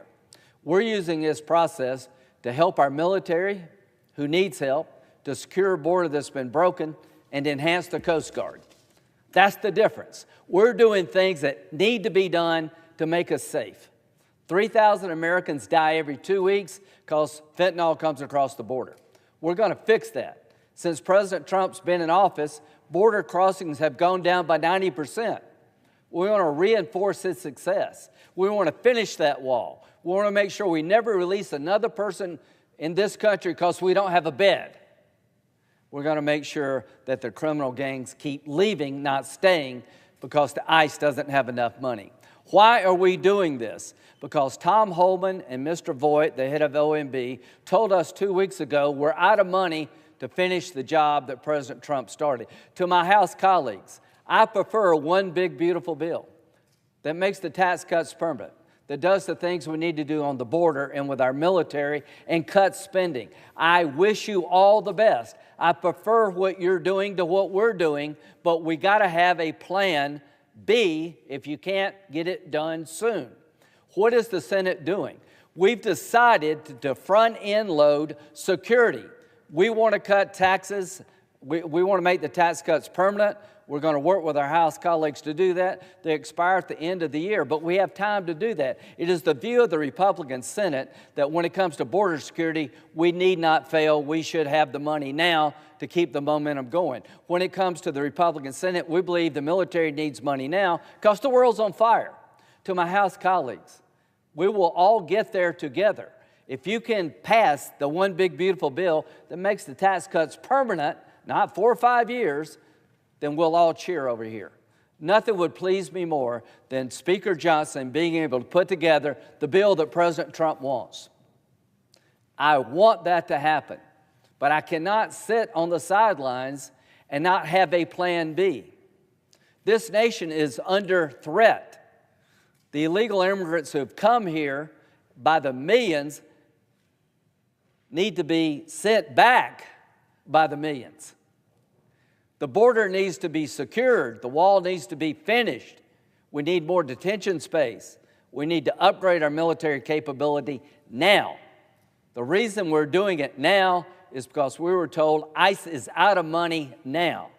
So I'm hoping that the House can deliver, but I am very confident that the Senate, early in the morning, Republicans, not one Democrat vote, will set in motion a process that will transform our border security to the most modern, aggressive border security plan in the history of the country, north and south, that will set in motion $175 billion of new spending to secure the border in a way that's never been achieved in the past. If this resolution fails, God help us all. If this resolution passes, help is on the way. If you believe that America needs to be serious about securing our border, this bill gets the job done. If you believe the military needs to be stronger, not weaker at a time of threat, this bill gets it done. If you believe the Coast Guard needs more capability to deal with drugs and national security threats, this bill delivers. This is a security bill. This is a bill that will combat fentanyl killing Americans. There are more Americans dying every 2 weeks from fentanyl than on 9/11. Hundreds of thousands of young Americans, young and old, but mostly young, have died from fentanyl poisoning coming across that southern border. We're going to go after those cartels. I'm confident that President Trump is the new sheriff in town that we need. But without resources, it won't work. Tom Homan came to us and begged us for money to continue the plan he's enacted to get gangs out of this country, to secure that border, to have more detention space. Tom, we heard you. We're going to meet your needs. So I'm excited about this debate. I'm excited about Republican-led committee chairmen, finding ways to reduce spending to pay for this. This is a big deal, folks. The Republican Party is going to go all in on border security. We're going to upgrade our defense capability, and we're going to pay for it. Anybody at home ever had to pick between two things? You couldn't be everything, you couldn't have it all, that you had to spend because your child got sick or hurt, and you had to cut somewhere else because there wasn't enough money to do both. We're going to set priorities. If you have a sick child or something bad in your family happens, that goes first. That means you have to pinch somewhere else, except in Washington. Well, that model's over. We're going to start a new way of doing business. We're going to spend on things that need to be done and should be done by the federal government to keep us safe, and we're going to offset it by reducing spending in areas not as important. I'm excited about this process. I urge my colleagues to come down on both sides of the aisle and participate in this debate. This is what I was elected to do, I think. Make America safe and prosperous, and do it in a fiscally responsible way. The idea that we're going to actually offset spending is a great day. We're going to deliver. This is going to go into the night. Our Democratic colleagues are going to have a chance to offer a lot of amendments to our approach. And they will want this and they will want that. But what breaks my heart is they don't see the value in what we're trying to do. Every American should want more money into DHS to secure our border. Every American should want more capability in the hands of the military at a time of great threat. But we can't get there. We can't reach common ground on those issues. So we're going to use the process they used. They used the process to create Obamacare, the Green New Deal, the Inflation Reduction Act. We're going to use that very same process to make the cartel's life miserable, to go after criminal gangs, to finish the wall, upgrade the capability of the Coast Guard, and make our military the most lethal it's been since Ronald Reagan. And we're going to pay for it all. Huh? They said to wait. What? In a bit, not now, I've been told, I will read a script that starts the process to the senator from Ohio, the presiding officer. This is why you came. This is what you promised to do. I was on the campaign with you, and you looked your voters in the eye and said, we're going to do things differently. We're going to secure our border. We're going to stop the fentanyls from poisoning your kids. And we're going to be serious about fiscal responsibility. We're going to pay for all this. So, Mr. President, you have a chance here to do what you promised you would do. And all of us on this side of the aisle, people are counting on us. They're counting on this Republican majority to deal with the mess that's been created for the last 4 years. They're counting on this Republican majority to give the president the money he needs to do the job that he promised to do. And we're going to deliver. We're going to do it, and we're going to do it tonight. And if it's 5 o'clock in the morning, I don't care how long it takes, we're going to deliver. And we're going to pay for everything we do. So in a little bit, in a small period of time, around 5 o'clock, we're going to start this process. And this is a big deal, folks. This is just not business as usual in Washington. This is a different way of doing business. I yield. Mr. President. I recognize the senator from Washington. Thank you, Mr. President. Mr. President, we need to be focused on solving problems, and I think most of us here get that. No matter who the president is, our constituents expect us to work for them. They expect us to fight for them, and they expect us to do the hard work of passing laws to make their lives better. People don't send us here to make their lives worse, but that's exactly what Trump and Musk are doing. They are looking at our most pressing problems and making them worse. And this budget proposal will only add fuel to that fire. Right now, even as egg prices hit an all-time high, Trump and Musk have done nothing to lower prices. They've done nothing to address the housing crisis or help families get quality, affordable childcare or address other issues I hear about from folks all the time. Instead, they are slashing programs that help our families make ends meet. They are gutting an agency that saves working people money and protects them from scams, and starting trade wars that will impose what is effectively a Trump sales tax entirely on the backs of American workers. As China works to strengthen its global leadership, Trump and Musk have ceded the ground almost entirely, illegally, cutting off investments we make to continue our country's leadership and help our allies.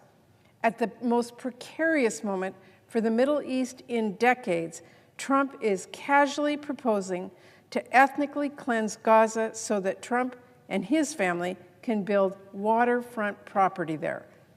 When it comes to helping our allies in Ukraine secure a just peace, Trump is giving away countless concessions to Putin out of the gate, calling our ally a dictator and meeting with Russia without inviting Ukraine. When it comes to the bird flu, Trump and Musk are firing the very workers who are responsible for tracking the disease and keeping it from spreading further. And now suddenly they are desperately trying to hire them back. And as Texas deals with a serious measles outbreak, Trump's health secretary can't even confirm the obvious and tell parents the vaccine doesn't cause autism, which, to be clear, it does not. And almost unbelievably, just weeks after the deadliest commercial plane crash in the U.S. in over 2 decades, Trump and Musk are firing FAA workers who make sure flying is safe. Who does that help? And now Trump is letting Musk run wild by inappropriately accessing and rifling through sensitive SSA and Treasury files, with IRS being next, your data. How does that make sense? But while President Trump is busy making problems worse and trampling our laws and quoting dictators, what are we doing here in the Senate? Are we holding President Trump accountable? Are we holding his co-president, Elon Musk, the richest man in the world, who has billions of dollars in conflicts of interest, accountable? Are we putting a stop to the catastrophic cuts and reckless firings that are hurting people and our communities and setting our country back decades? Seems to me that would be a good use of time. After all, I've even heard some Republicans admit that cutting things like medical research and firing people like our VA workers are bad ideas.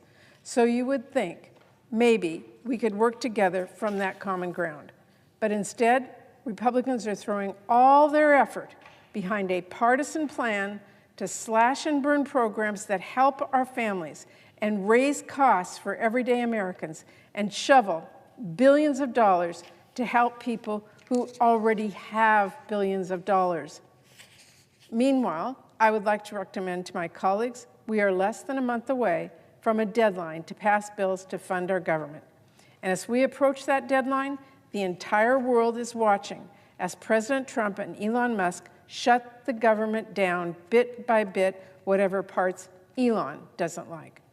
Trump and Musk are already showing thousands of our essential workers the door, despite the fact that they have no clue what those workers do or why their jobs matter. They're just turning off the lights and hoping for the best. I am hearing so much alarm from back home, from fired workers and from the people who depend on them. Trump and his co-president are shuttering entire agencies. They are locking workers out of their devices and out of their buildings and demanding the work of the American people come to a screeching halt, again, for no good reason. And let me really drive home just how damaging and extreme these firings are, because we're not talking about some routine changing of the guard or some thoughtful or strategic plan to make government more efficient. Trump and Musk are just taking a wrecking ball to the U.S. government. They don't care what they smash up, they don't care who they hurt, and they don't seem to have any idea just how painful this is for American families. We are talking about tens of thousands of people and counting being pushed out the door without any plan and without any justification beyond Trump and Elon just want to slash and cut with reckless abandon. This has nothing to do with making government more efficient. It's about breaking it beyond repair. Fundamentally, this is not about cutting waste or curbing fraud. Instead, this is about putting the federal workforce into trauma. That's what OMB Director Russ Vought callously put it. So they are mass firing hardworking women and men, many of them veterans, whose only mistake was serving our country, serving our communities, and believing they wouldn't get stabbed in the back by a wannabe dictator and the richest man in the world. And setting aside the fact that many were illegally fired and without real cause, it's not just the workers who are suffering because of this. These cuts undermine essential services for the American people, right down to some of the most basic functions of government. Trump and Musk are firing people who help Americans find quality, affordable health insurance, people who help small businesses get a loan, people who help communities and families get back on their feet after a disaster, and people who help Americans get their tax refunds.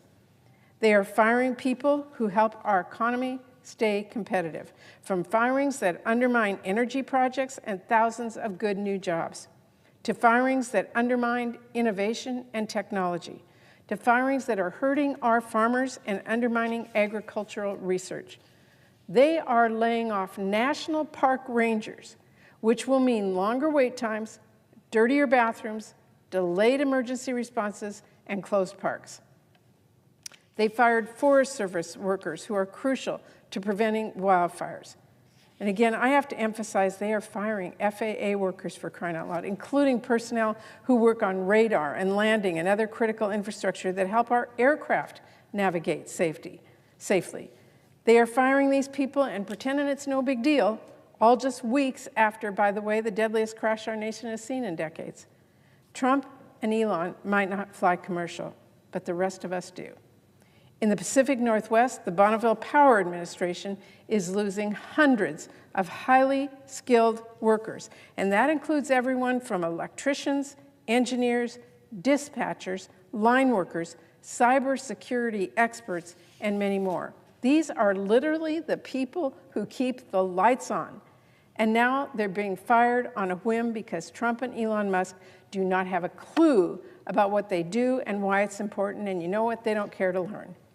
They don't even seem to understand, actually, that these positions are funded by ratepayers, by all of us who live in the Northwest. They are not from federal funding. Trump and Musk have even fired over 1,000 VA workers, including people who are doing life-saving research for our veterans, research to prevent veteran suicide, build life-changing prosthetics, address opioid addiction, and more. These layoffs will mean longer wait times for veterans to see their health care providers. It could mean ongoing clinical trials coming to a sudden stop. It means delays getting your disability claim approved, because Trump and Musk went ahead and fired clinicians and claims raters, even while today the current backlog of disability claims is over 250,000. That's not just a betrayal of these public workers, it is a betrayal of our women and men who have served us in uniform. And it's also worth noting, many of the workers being fired are veterans themselves. Trump is firing veterans. And let's not forget the thousands of NIH researchers who are having their research thrown into jeopardy, and the patients who are watching President Trump carelessly toss their best hope for a cure into the shredder. Or CMS experts. They're working on improving maternal health outcomes so fewer pregnant women die in this country. And medical research layoffs aren't the only ones putting American lives at risk, because Trump and Musk are firing public health workers who respond to disease outbreaks, cybersecurity experts who protect our critical infrastructure, sensitive systems, and our data, scientists who make sure our water and our air are clean and that we are ready for extreme weather, workers that help our communities prepare for, respond to, and recover from disasters, not to mention members of law enforcement who help stop violent criminals, and of course, our nuclear engineers. Seriously, people who manage our nuclear weapons stockpile were being fired by the hundreds with no real strategy. And we know there isn't a strategy, because then Trump and Musk frantically turned around and rehired many of them. And we also know they haven't learned their lesson, because they just did the exact same thing to our workers who are responding to bird flu. Reckless layoffs followed by, wait, no, come back. That's not a plan. That is not a plan. To callously fire people who help us stay ahead of deadly diseases, maintain a safe, secure, and reliable nuclear weapons stockpile, that is the height of dangerous incompetence. And nuclear cleanup work has been hit as well. I've been fighting to get more resources for the Hanford cleanup in Washington State for years. It is already understaffed. And now Trump is actively making things worse. I have heard directly from workers at Hanford who've been laid off, even after some were recognized just this past year for their outstanding work.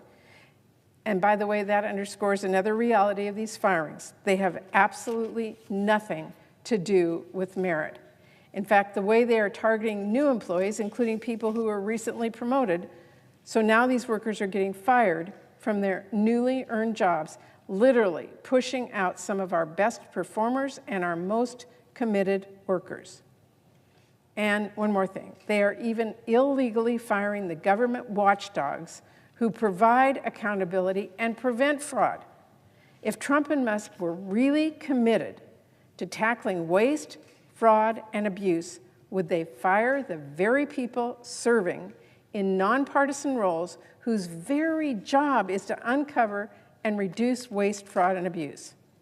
If they were really interested in transparency, would they have torn down websites where the public can find information about agency spendings and policy?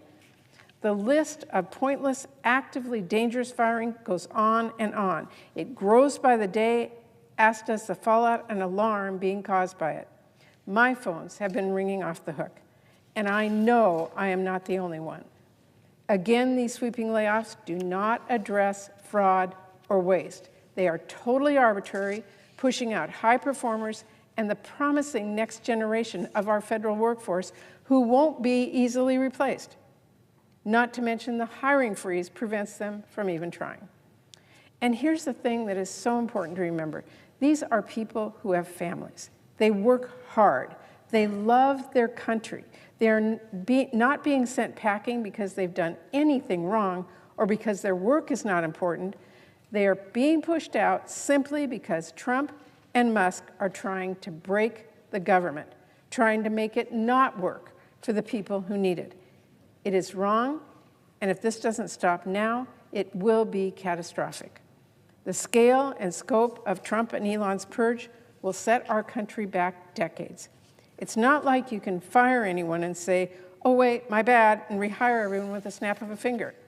If you are a VA medical researcher working for less than you could make in the private sector, and you're fired by a billionaire who decides your research on cancer and burn pit exposure isn't worth the investment, would you want to come back? Especially with the chaos and sheer incompetence of this administration. The federal government is not Twitter. You can't just fire everyone and break things and hope for the best. People's lives are at stake. Elon Musk has no clue what nuclear safety engineers do at Hanford. He doesn't care that the Social Security Administration is already understaffed and that pushing more of those federal workers out the door will make life harder for our seniors. This effort to push out and arbitrarily fire federal workers is going to break something, worse than it already has, and it's going to break it irreparably. And when that happens, the blame will fall squarely on Trump and Musk and Republicans. And it's not just people being fired that is a serious problem. There are also still today funds frozen without rhyme or reason or legal authority for Trump to do that. So I'm not only worried about the fast approaching funding deadline in March, I am worried about the de facto government shutdown that is happening right now. As we speak, Trump and Musk are still illegally blocking hundreds of billions of dollars in funding we all secured for the people we represent back home, putting good-paying jobs on the chopping block, creating incredible uncertainty for businesses, stalling funds for our infrastructure and energy projects, and a lot more. And it's another week of Trump's illegally funding blockade has come and gone. Still, reports are coming in from across my state and across the country of the chaos and cuts this is causing. And yet, little to nothing has been done by this administration to restore investments in people in red and blue states that they're counting on. And Republicans here in Congress continue to sit by idly while our communities are robbed of hundreds of billions of dollars in bipartisan spending. Meanwhile, it's our workers, it's our families, it's our businesses that are feeling this consequence, which with each day that passes, the uncertain fate of these investments takes a toll of its own. Ever-growing anxiety for workers whose jobs are in jeopardy, for farmers who are eyeing the calendar and waiting on resources that they are owed, for business owners worried a ripped-up contract might put them under. I've heard USDA grants have been cut off to rural businesses and farmers in my home state of Washington, and it is putting those hardworking Americans in dire straits. A small laundromat ordered new machines, but now Trump is stiffing them on funds they need to make that payment. A wheat farmer installed solar panels under a federal program, but Trump is going to leave him holding the bag. A greenhouse has completed its end of the bargain to install upgrades. Trump has stopped the federal government from doing the part it promised. And there are so many other federal investments on hold as well. Forest Service funding to reduce wildfire risks and restore ecosystems. EPA funding for clean water infrastructure, cleanup work at our Superfund sites. HUD and Department of Energy investments to bring down folks' energy costs and create new good-paying jobs. Funding for our roads and bridges and transit and flood mapping and fisheries, so many other things. Medical research has also been completely upended at research institutions across our country, throwing life-saving research, clinical trials, and patients into uncertainty. Meanwhile, they have not only illegally blocked our foreign assistance and shuttered USAID programs that bolster our global leadership and make the world safer for Americans, they are now illegally dismantling the Department of Education. They've already bulldozed the independent research arm of the Department of Education. They're taking a wrecking ball to ongoing evidence-based research and basic collection data we need for accountability to improve student outcomes at our K-12 schools and colleges.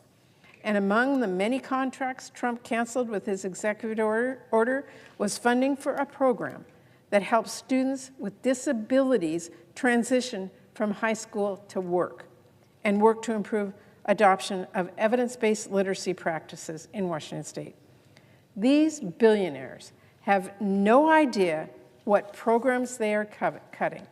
Given the chaos of all these efforts, from Trump's sweeping radical and illegal executive orders to Elon Musk jumping from agency to agency and doing seemingly whatever he pleases and whatever's good for his business, it's getting hard to even keep track of all the funding that is being illegally blocked.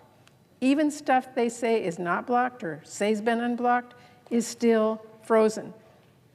But one thing that is clear, that is hurting our families, is hurting our communities, and it needs to stop. Remember, Musk is the richest man on earth with deep business ties to China and a direct line to Putin. Republicans have chosen to stand by and twiddle their thumbs as he unilaterally, clandestinely, and illegally cuts our constituents off from the federal investments they are owed and badly need. We have zero insight or oversight of what conflicts of interest Musk has as he chokes off government funding left and right, and as he hands over our sensitive financial data and systems to patently unqualified individuals with no accountability.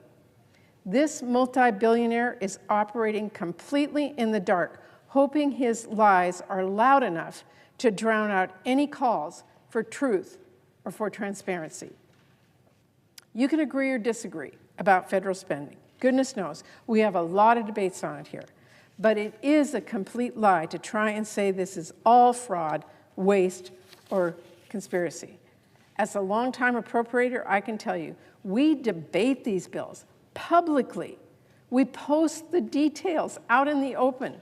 We pass them in a bipartisan way.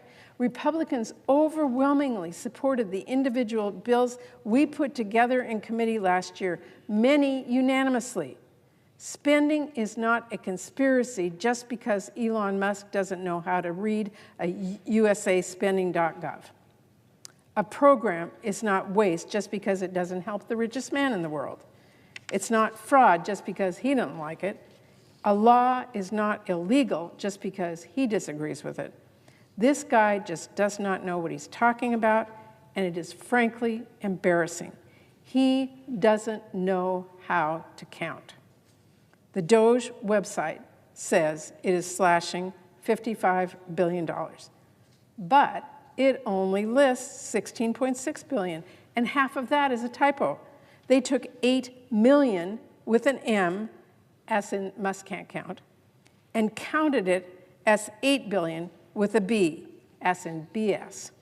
That is not saving money, it is poor reading comprehension. Speaking of reading comprehension, I don't think Elon fully grasps what the concepts of transparency and accountability mean. When he tweeted out the names of government employees months ago, and again this month even, that was accountability. But when reporters name people gaining illegal access to Treasury's payment system, that is a crime. Elon Musk gets to look at all of our most sensitive data, but no one gets to look at what he is actually doing. That cannot be the standard.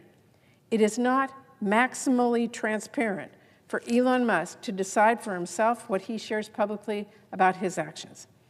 It is maximally concerning, especially given there are many obvious conflicts of interest, but Elon has not recused himself from a single decision.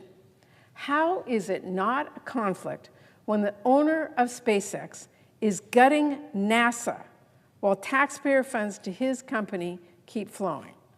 How is it not blatant corruption when the owner of Tesla is freezing grants and loans that benefit his competitors? How are we supposed to just trust him when he is probing agencies that have done or are doing right now investigations into his businesses? Trump fired the AG Inspector General who was investigating Elon's company, Neuralink, and then fired the FDA officials who were reviewing it. He fired the EPA Inspector General and Transportation Inspector General as they were looking at Tesla. He fired the Labor Inspector General as the department has several investigations into Musk's companies. And Trump fired the Defense Inspector General who was looking at SpaceX and notably Musk's connection to Putin. And it's not just Musk who is concerning. He has brought on an army of walking red flags to pry into our government's most sensitive data. How are Americans supposed to feel knowing someone who was previously fired for leaking sensitive information from their employer is digging through your most private financial data? How are Americans supposed to feel knowing someone who engaged with prominent white supremacists and misogynists online is helping to shut down USAID? How are they supposed to feel knowing someone who tweeted explicitly racist statements, someone who said they were, quote, racist before it was cool, was given control over incredibly important Treasury payments? What sort of if any, vetting is going on here? Are they trying to pick the least qualified, most concerning people? Hey, Elon, you are supposed to filter out red flags, not select for them. The American people deserve transparency. If Elon Musk really has nothing to hide, then he should leave his safe place on X and at Trump rallies and come before us at a congressional hearing to be held accountable to the public. What they are doing here is not just illegal. It is devastating for working people in every zip code in America, red and blue states alike. Right now, we need to be speaking out with a unified voice to ensure that when Congress passes a bill, the law is followed.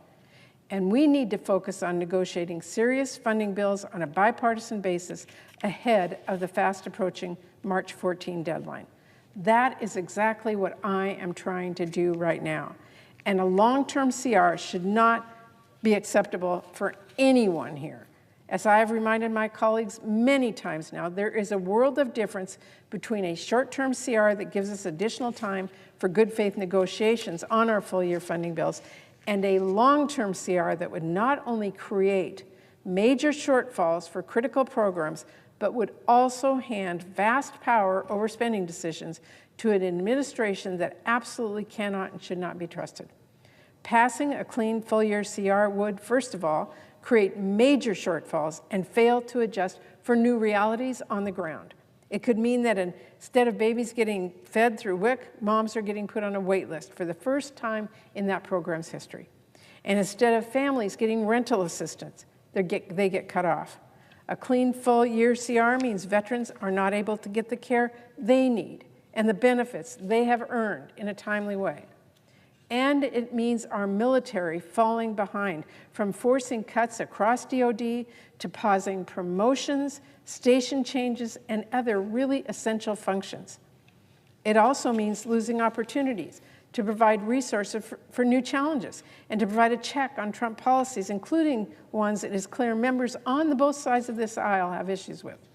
And on that note, I want to emphasize, because this is really critical, unlike a short-term CR, a clean full-year CR means hundreds of specific funding directives from Congress fall away, effectively creating slush funds for this administration to adjust spending priorities and potentially eliminate longstanding programs as they see fit. That is a non-starter. With a full-year CR, Congress would be turning over our power of the purse to a president who's already shown he couldn't care less about the separation of powers.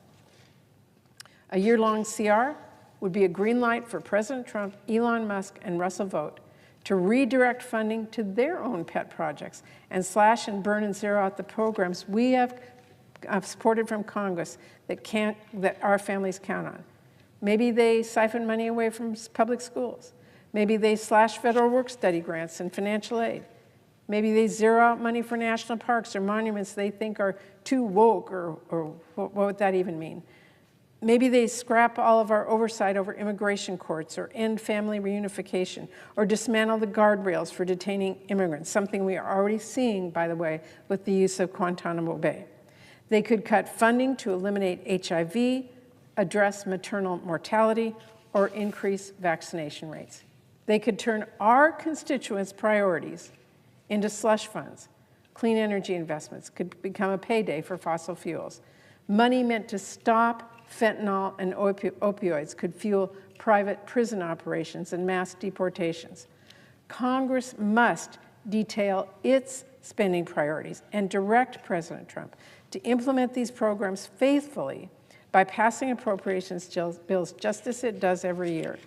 There is truly no telling just how far they will go in bending our federal budget, from what our constituents need into whatever Trump and Musk want. If you don't think things could get worse, you are wrong. A clean, year-long CR is frankly an unacceptable outcome. We cannot tell our constituents that instead of using our authority to check a president, we give him the keys to the kingdom. We cannot say, instead of fighting to get you the resources you need, we'll let a billionaire have more say in where your tax dollar goes instead. So we need Republicans to get serious about these bipartisan funding bills. And we've got to know that once those bills become law, Trump will actually follow them.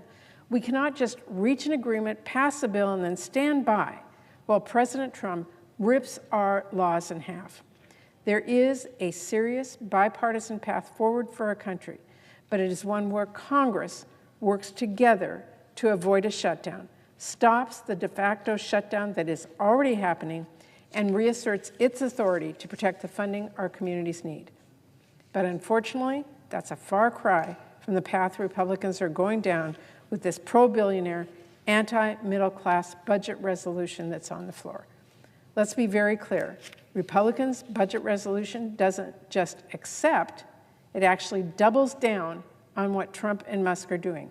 And it's not about balancing the budget. We all know that, because they don't plan to reverse one of the biggest drivers of the debt, Republican tax cuts. Despite all the bogeymen that Republicans like to point to as driving the national debt, the reality is that the single biggest driver of our national debt since 2001 has been Republican tax cuts. The Trump and Bush tax cuts have cost our nation over $10 trillion and counting. And you'll never guess what our colleagues on the other side of the aisle are focused on right now. Nothing to lower the cost of eggs. It's actually more Republican tax cuts. And no, they will not be paid for. And yes, they will blow up the national debt. While Elon Musk hacks and chops away his way through the government in the name of meager savings and Republicans are cheering him on, they're all hoping that we will ignore the elephant they brought into the room. Even as this budget is a roadmap for painful cuts to programs families count on each and every day, also they can give billionaires more tax cuts. Republicans are going down this partisan path because they know Democrats are not going to join them in throwing Medicaid, nutrition assistance, and veterans benefits into the wood chopper, so they can throw more tax cuts at billionaires and the biggest corporations. Make no mistake, this budget resolution is the DOGE resolution, as it assumes the staggering amount of $1 trillion in unspecified cuts in 2025 alone and $9 trillion over 10 years. Where do we think those kinds of dramatic cuts are going to come from? It's going to come out of SNAP benefits that keep our kids from going hungry. It is going to come out of our public schools and community health centers. It is going to come out of life-saving medical research. It will mean costs going up for everyday Americans. It means child care costs going up when families lose access to Head Start and other quality, affordable options. It means heating and cooling costs going up when families get cut off from LIHEAP.